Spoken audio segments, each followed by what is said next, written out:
நான் ஒருத்தர் சிக்கனன்னு எல்லா கேள்வியும் என்கிட்டே கேட்டுக்கிட்டீங்க. நான் சலிக்காம இந்த என் பங்காளி வடிவேல் சொன்னமா, அவன் என்ன அடித்தாலும் தாங்குவாயா அப்படிங்கிற மாதிரி.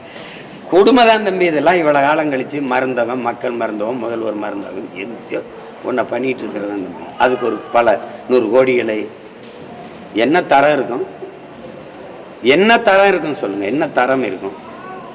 ரேஷன் கடையில் அரிசி போடுறிய, எத்தனை பேர் உங்கள் வீட்டில் வாங்கி சமைக்கிறீ? அதை ரேஷன் கடையில் அரிசி வாங்கி சாப்பிட்ட காமராஜரா நீங்கள்லாம்? முதலமைச்சராக இருக்கும்போது வாங்கி சாப்பிட்ட ஒரு தலைவராக நீங்கள்லாம்? எதையோ ஒன்று அந்த மருந்தகத்தில் போய் நாங்கள் மருந்து வாங்கி சாப்பிட்டு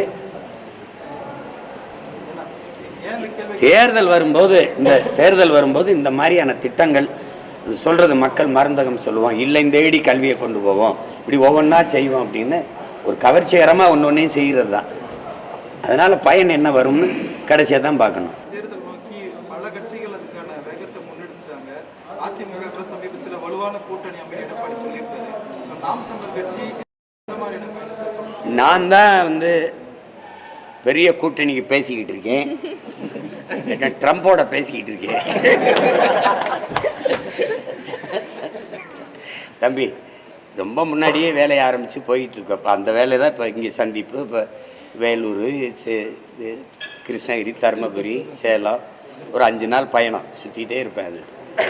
அது மற்றவங்க கூட்டணி முடிவு பண்ணுறது, எங்களுக்கு அது கவலையும் இல்லை, அது ஒன்றும் இல்லை. அது வேட்பாளர் இந்த 2 வேட்பாளர் என் பக்கத்தில் இருக்காங்க பாரு, 2 தங்கச்சிங்க. அது அப்போ தேர்தல் சின்ன வந்த உடனே ஆரம்பித்து போவேன். இப்போ இன்னும் நாள் நீயே ரொம்ப அவசரப்பெரிய பக்கத்தில். நீ ஏதோ ராணிப்பேட்டையா? நீ என்னடா ஆம்பு? போதுமா? மறுபடியும் சொல்லணுமா?